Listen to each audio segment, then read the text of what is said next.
नमस्ते बच्चों।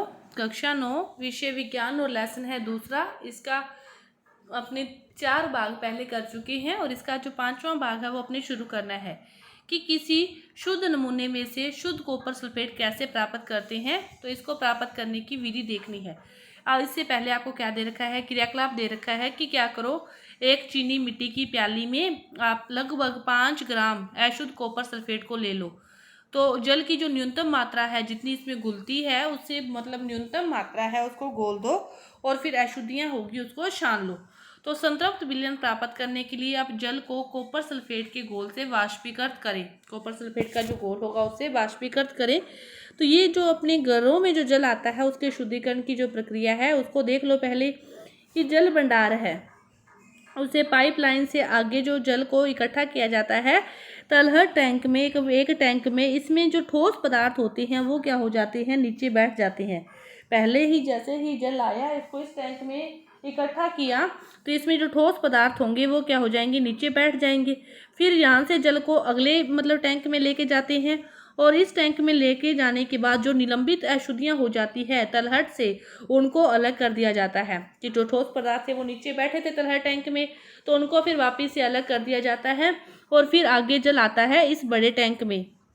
इसमें क्या होते हैं, जो भी बारीक बालू, कंकड़, मोटे कंकड़, पत्थर, रेत जो भी होती है, ये शानक टैंक, इसका नाम है क्या है, शानक टैंक है। इस टैंक में फिर वो सारे के सारे क्या हो जाते हैं, अलग हो जाते हैं। छनकर कुछ टाइम के लिए इसमें जल को छोड़ते हैं तो वो क्या हो जाते हैं, नीचे बैठ जाते हैं और अलग हो जाते हैं।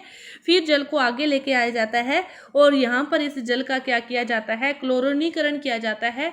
इसमें लाल दवा डालकर या कैसे भी क्लोरीन की गोलियां डालकर इसका क्लोरीकरण करके इसको अलग किया जाता है, शुद्ध किया जाता है। और उसके बाद जो पानी है पाइपों के माध्यम से वो अपने घरों तक पहुंचता है। ये सारी प्रक्रिया होती है।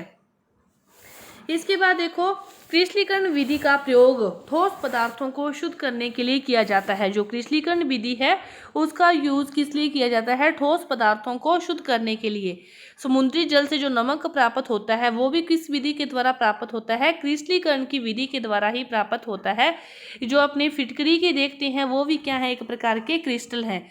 तो क्रिस्टलीकरण विधि से ही क्या होता है, ठोस पदार्थों को शुद्ध किया जाता है और इन अशुद्धियों को दूर करने के लिए ही क्रिस्टलीकरण विधि का यूज किया जाता है। क्रिस्टलीकरण क्या है, वह विधि है जिसके द्वारा क्रिस्टल के रूप में शुद्ध ठोस को विलयन से अलग कर लिया जाए। कि शुद्ध ठोस, ये ठोस को प्राप्त किया जाता है लेकिन किस रूप में, शुद्ध रूप में। तो वह विधि क्या कहलाती है, क्रिस्टलीकरण विधि कहलाती है। क्रिस्टलीकरण जो विधि है ये क्या है, विलयन साधारण वाष्पीकरण विधि से निम्न कारणों से उत्तम होती है।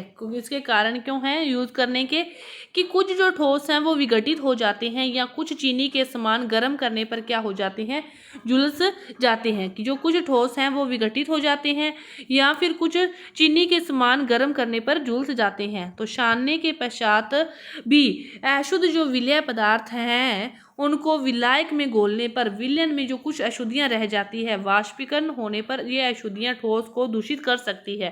तो ये 2 कारण हैं क्रिस्टलीकरण विधि के, वाष्पीकरण विधि से अच्छी होने के। कि छानने के पश्चात जो अशुद्ध विलय पदार्थ होता है उसकी जो कुछ अशुद्धियां रह जाती है वो ठोस पदार्थ को क्या कर सकती है, ठोस को दूषित कर सकती है। इसके अनुप्रयोग क्या है, समुद्र जल द्वारा जो नमक को शुद्ध करके प्राप्त करने में और अशुद्ध नमक से फिटकरी को पृथक करने में। अशुद्ध नमूने से फिटकरी को, फिटकरी के भी क्या होते हैं, क्रिस्टल होते हैं और नमक को भी क्रिस्टल के रूप में ही प्राप्त किया जाता है। और क्रिस्टलीकरण विधि का यूज ही स्पेशल शुद्ध ठोस को प्राप्त करने के लिए किया जाता है। क्रिस्टलीकरण विधि का प्रयोग शुद्ध ठोस को प्राप्त करने के लिए किया जाता है। और शहरों से जो जल पीने के लिए आता है उसकी जो पूरी विधि थी वो आपको बता दी गई है।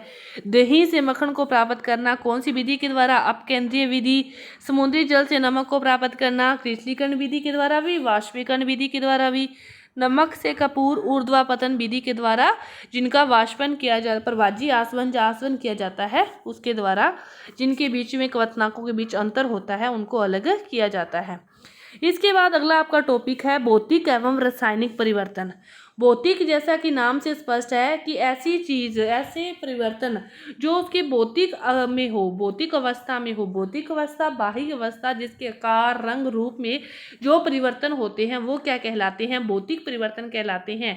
और जिससे नया पदार्थ बन जाता है, जहाँ उसकी अवस्था ही चेंज हो जाती है, उसके गुण चेंज हो जाते हैं, तो उसमें जो ऐसे इस प्रकार का जो परिवर्तन होता है वो क्या कहलाता है? रासायनिक परिवर्तन कहलाता है।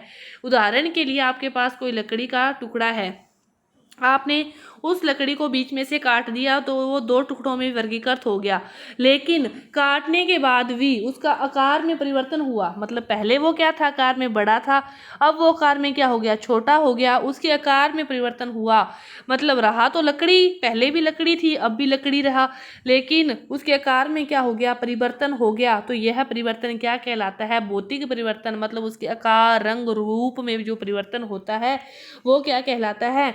भौतिक परिवर्तन। लेकिन अब इस लकड़ी को क्या कर दिया? जला दिया। अब इस लकड़ी को जला दिया, क्या जलने के बाद भी यह लकड़ी रही? नहीं, जलने के बाद यह लकड़ी नहीं रही, इसकी राख बन जाएगी। तो अब ये कौन सा परिवर्तन कहलाता है? रासायनिक परिवर्तन। भौतिक परिवर्तन मतलब उसके भौतिक स्वरूप में जो परिवर्तन होता है वह परिवर्तन भौतिक परिवर्तन, और जो उस परिवर्तन के परिणाम स्वरूप यदि कोई नया पदार्थ बनता है तो वह कौन सा परिवर्तन कहलाता है? रासायनिक परिवर्तन कहलाता है। ये आपके थे भौतिक और रासायनिक परिवर्तन के बारे में चीज़ें। इसके बाद देखो, पेड़ों को काटना कौन सा परिवर्तन है? पेड़ों को काटते हैं, पहले वो कौन से थे? लकड़ी थे, तो बाद में वो कौन से हैं? लकड़ी ही रहेंगे। तो लेकिन पहले वो सजीव थे, बाद में निर्जीव हो गए, ये परिवर्तन जरूर हुआ। मक्खन का एक बर्तन में पिघलना, मक्खन पहले था, पिघलने के बाद भी मक्खन, उसको जमने के बाद वापस मक्खन बन जाएगा, भौतिक परिवर्तन। अलमारी में जंग लगना, लोहे में जंग लगना कौन सा परिवर्तन है? रासायनिक परिवर्तन है, क्योंकि उसके जो गुण थे लोहे वाले वो नष्ट हो जाते हैं। जल का उबलकर वाष्प बनना, पहले आपके पास बर्फ है, बर्फ ठोस है, फिर जल है और फिर वाष्प है, तीनों एक ही प्रकार के हैं कि बर्फ से जल, जल से वाष्प बनती है। तीनों का सूत्र क्या है? H2O, तीनों का ही सूत्र H2O है। ये भी H2O, ये भी H2O, ये भी H2O, लेकिन सभी के गुण क्या है? एक जैसे ही है। तो फिर ये कौन सा है? ये भौतिक परिवर्तन है कि जल का उबलकर वाष्प बनना कौन सा परिवर्तन? भौतिक परिवर्तन। विद्युत तरंग का जल में प्रवाहित होना तथा हाइड्रोजन और ऑक्सीजन गैसों में विघटित होना, तो यह अलग पदार्थ बन गया, तो ये कौन सा परिवर्तन? रासायनिक परिवर्तन। जल में साधारण नमक का घुलना, इनको जल में नमक को घुलने के बाद नमक के गुण और चेंज तो नहीं होते, उनको पृथक किया जा सकता है, तो ये कौन सा परिवर्तन? भौतिक परिवर्तन। इस प्रकार आप परिवर्तनों के बारे में जानकारी प्राप्त कर सकते हो। इसके बाद शुद्ध पदार्थों के क्या प्रकार हैं? अपने पदार्थों को उनके रासायनिक संगठन के आधार पर तत्वों और यौगिकों में वर्गीकृत किया जा सकता है। तो तत्व, सबसे पहले तत्व क्या है? तत्व की खोज रॉबर्ट बॉयल ने की थी। रॉबर्ट बॉयल क्या थे? पहले वैज्ञानिक थे जिन्होंने 1661 ईस्वी में सर्वप्रथम तत्व शब्द का प्रयोग किया था। तत्व शब्द का प्रयोग करने वाले पहले वैज्ञानिक कौन थे? रॉबर्ट बॉयल थे। 1661 में इसने सर्वप्रथम तत्व शब्द का प्रयोग किया था। फ्रांस के रसायनज्ञ एंटोनी लॉरेंट लवाइजिए ने सबसे पहले तत्व की परिभाषा को प्रयोग द्वारा प्रतिपादित किया था। तत्व शब्द का पहली बार प्रयोग किसने किया था? रॉबर्ट बॉयल ने 1661 में। लेकिन फ्रांस के जो रसायनिक थे एंटोनी लॉरेंट, इन्होंने सबसे पहले तत्व की जो परिभाषा थी उसको प्रयोग के द्वारा प्रतिपादित किया था, सिद्ध किया था। उनके अनुसार क्या था कि तत्व पदार्थ का वह मूल रूप है जिसे रासायनिक प्रतिक्रिया के द्वारा अन्य तरल पदार्थों में विभाजित नहीं किया जा सकता। इन्होंने क्या कह दिया कि तत्व वह तरल पदार्थ का वह मूल रूप है जिसे किसी भी रासायनिक प्रतिक्रिया के द्वारा अन्य तरल पदार्थों में विभाजित नहीं किया जा सकता। वह क्या कहलाता है? तत्व कहलाता है। तत्वों को साधारणतः धातु, अधातु और उपधातु में वर्गीकृत किया गया है। तत्व की परिभाषा क्या थी कि वह मूल रूप है जिसे किसी भी रासायनिक प्रतिक्रिया के द्वारा अन्य सरल पदार्थों में विभाजित नहीं किया जा सकता। वह क्या है? तत्व है। तत्वों को कितने भागों में बांटा है? इसने मूल रूप से वर्गीकृत किया है धातु, अधातु और उपधातु में। जो धातुएं होती है ये प्राय दिए हुए निम्न गुणधर्मों में से, इसके जो गुणधर्म कुछ भी हो सकते हैं। धातुओं के गुणधर्म देखते हैं कि ये चमकीली होती है। धातुएं क्या होती है? चमकीली होती है। इनकी विशेष अलग से चमक होती है, सोने की चमक, चांदी की चमक आपने देखी होगी। तो ये क्या है? धातुएं हैं। ये चांदी जैसी, सोने जैसी इनके अलग अलग रंग होते हैं। धातुएं क्या होती है, ताप तथा विद्युत की सुचालक होती है। धातुएं अपने में से ताप को भी प्रवाहित होने देती है और विद्युत को भी अपने में से प्रवाहित होने देती है। तो ये क्या है, दोनों की सुचालक है, दोनों को अपने में से प्रवाहित होने देती है, ऊष्मा का अवशोषण भी करती है। और ये तन्य होती है। तन्य का क्या अर्थ होता है कि इनको किसी भी प्रकार पीट कर किसी करके इसको तार रूप में परिवर्तित किया जा सकता है। तन्य का अर्थ है कि इनको तार रूप में खींचा जा सकता है, इनको तार रूप में परिवर्तित किया जा सकता है। ये धातुओं के गुण हैं। इसके बाद ये अघात वर्णीय भी होती है कि इनको पीट कर महीन चद्रों में भी डाला जा सकता है, तार रूप में भी परिवर्तित किया जा सकता है और महीन चद्रों में भी इनको डाला जा सकता है। और ये प्रतिध्वनि पूर्ण होती है, इनकी एक विशेष ध्वनि होती है, खुद की ध्वनि पूर्ण होती है। कि आपने स्कूल में घंटी सुनी होगी तो वो किसके कारण, धातुओं के गुण के कारण ही संभव है। सोना, चांदी, तांबा, लोहा, सोडियम, पोटेशियम इत्यादि क्या हैं, धातुओं के उदाहरण हैं। पारा धातु होते हुए भी कमरे के तापमान पर द्रव है, ये एक प्रकार का क्या है, अपवाद है। पारा है एक प्रकार का अपवाद। जो अधातुएं हैं दिए गए निम्न गुणों में से प्राय कुछ को या सभी को प्रदर्शित करती है। जो अधातुएं हैं उनके जो गुण होंगे धातुओं से उल्ट होंगे। ये विभिन्न रंगों की होती है। ताप और विद्युत की क्या होती है, कुचालक होती है। ये चमकीली, प्रतिध्वनि पूर्वक और अघात वर्णीय नहीं होती। ना इनकी कोई चमक होती, ना ये तन्य होती, ना अघात वर्णीय होती, कुछ भी नहीं होता। जो hydrogen, oxygen, iodine, carbon, bromine, chlorine इत्यादि अधातुओं के उदाहरण हैं। ये सभी क्या हैं, अधातुएं हैं। कुछ तत्व होते हैं जो धातु और अधातु दोनों के संयोग से मिलकर बनते हैं, तो उन्हें क्या कहते हैं, उपधातु। कुछ जिसमें कुछ गुण धातुओं के भी होते हैं, कुछ गुण अधातुओं के भी होते हैं, तो उनको मिक्स रूप में क्या कहते हैं, उपधातु कहते हैं। जैसे बोरॉन, सिलिकॉन, जर्मेनियम इत्यादि। तो ये सारे क्या हैं, उपधातु हैं। अभी तक जो भी ज्ञात तत्व हैं उसमें से 100 से अधिक हैं। जो भी ज्ञात तत्व हैं वो कितने हैं, 100 से अधिक हैं। इनमें से जो 92 तत्व हैं वो क्या है, प्राकृतिक है, जबकि शेष क्या है, मानव निर्मित है।